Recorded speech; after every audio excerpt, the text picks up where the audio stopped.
Olá, bem-vindos ao BDP Podcast. O meu nome é Nuno Aguiar e neste episódio vamos falar de uma palavra que os portugueses ouviram repetidas vezes no ano passado: juros. Normalmente antecedida de outra palavra: subida. Para responder ao agravamento da inflação, o BCE aumentou as taxas de juros ao longo de 2023, dando continuidade ao movimento iniciado no ano anterior.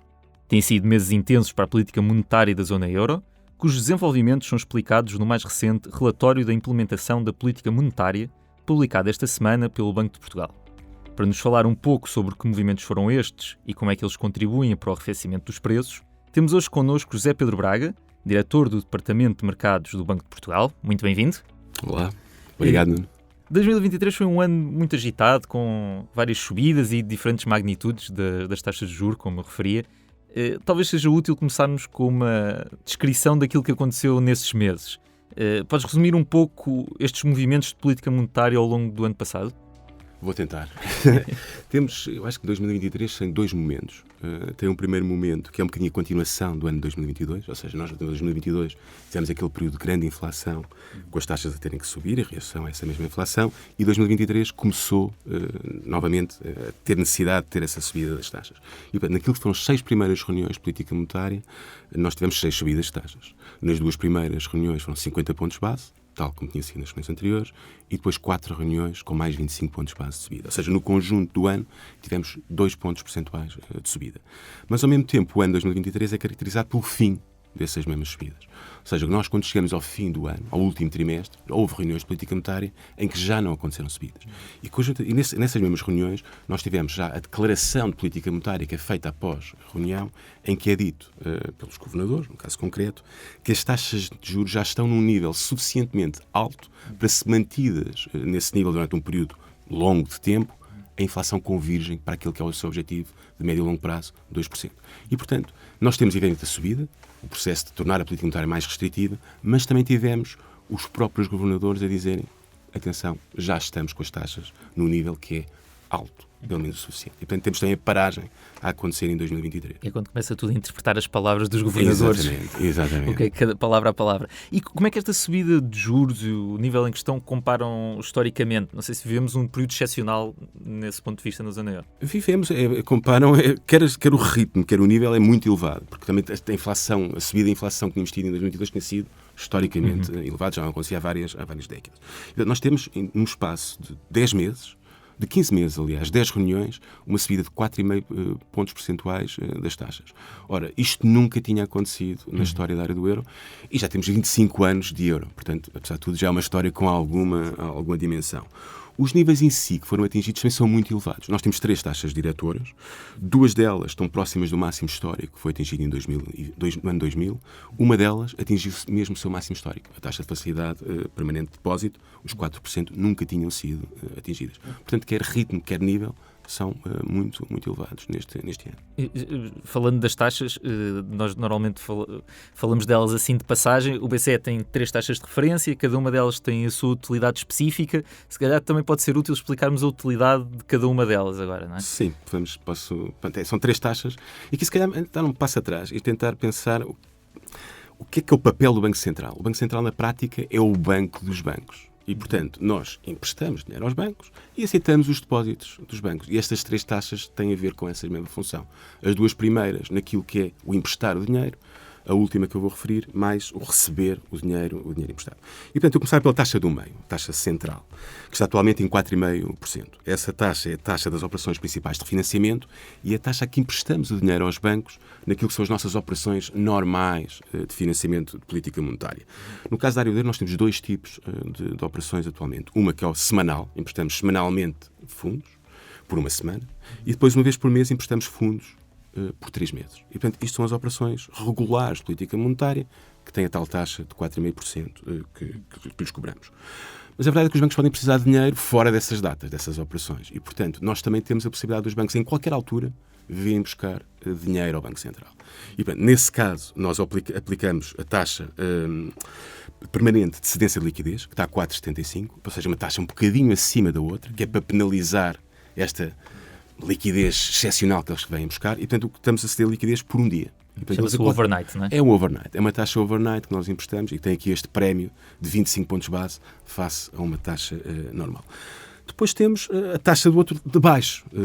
Enfim, isto já não é bem um corredor, mas é a taxa mais baixa das três, que é a taxa de felicidade permanente de depósito, que está atualmente a 4%.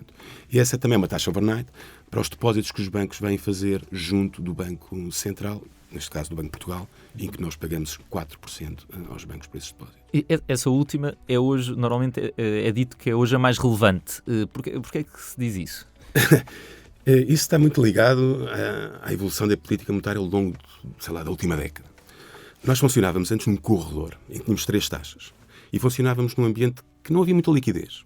E, portanto, as taxas de mercado, aquelas que a gente conhece, as Euribors, convergiam para a taxa central.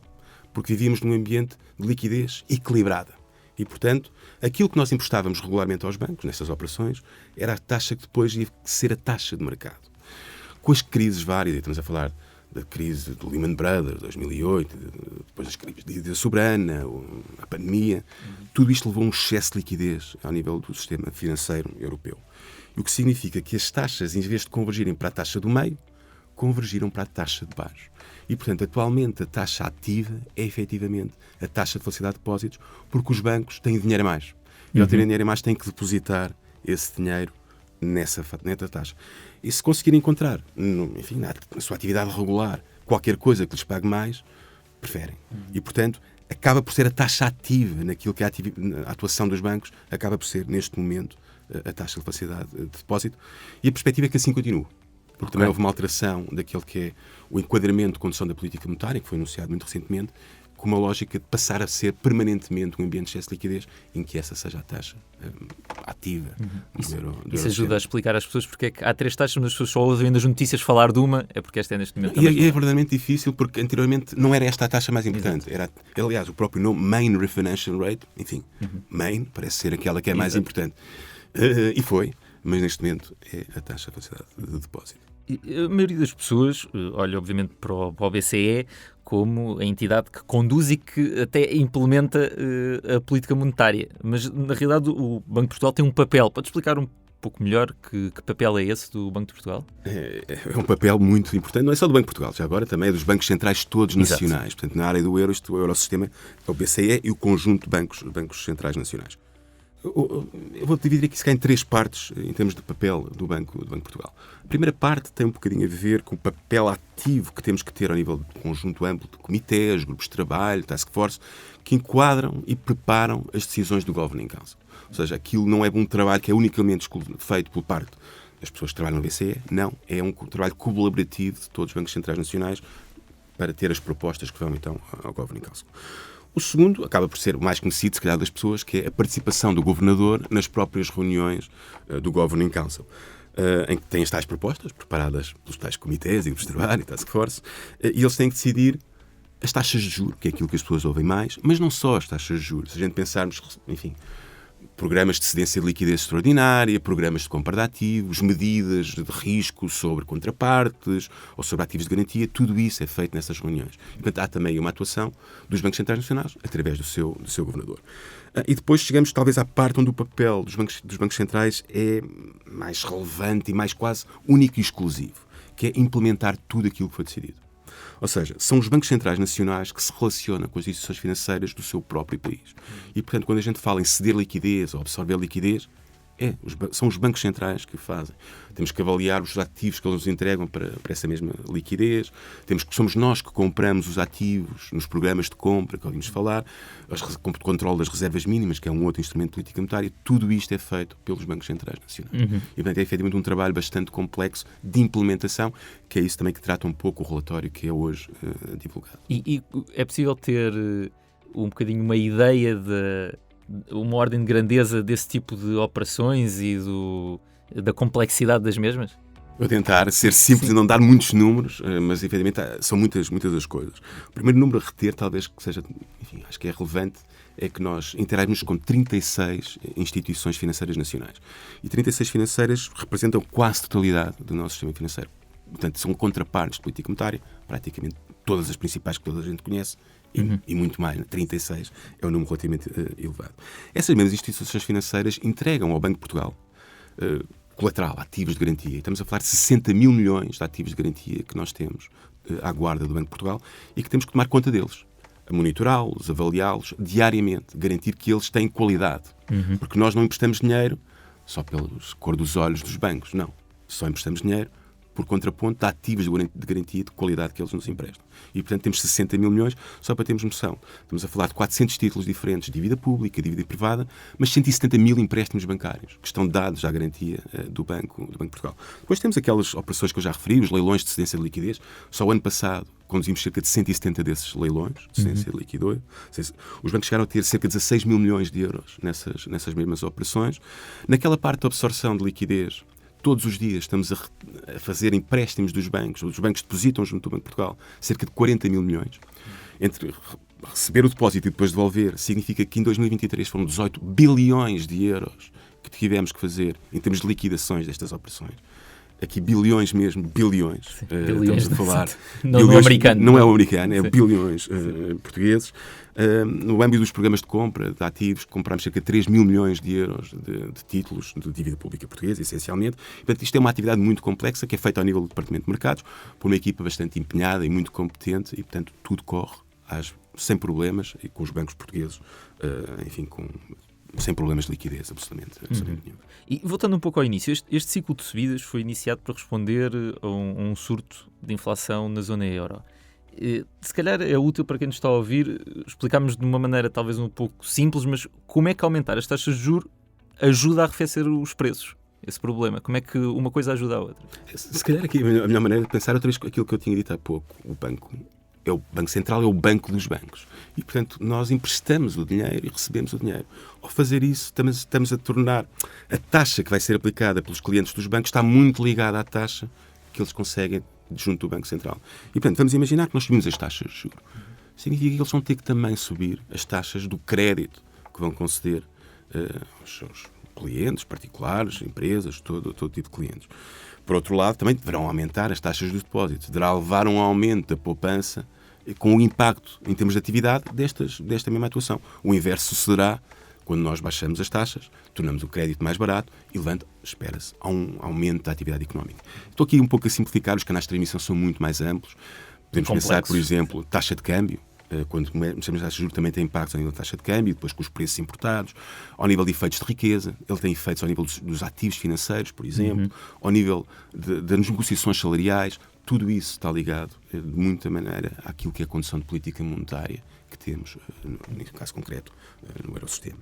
E é possível perspectivar de alguma maneira o que é que vai acontecer nessa frente para 2024, não fazendo futurologia, obviamente? Sim, aqui futurologia não podemos mesmo fazer, até porque não sabemos.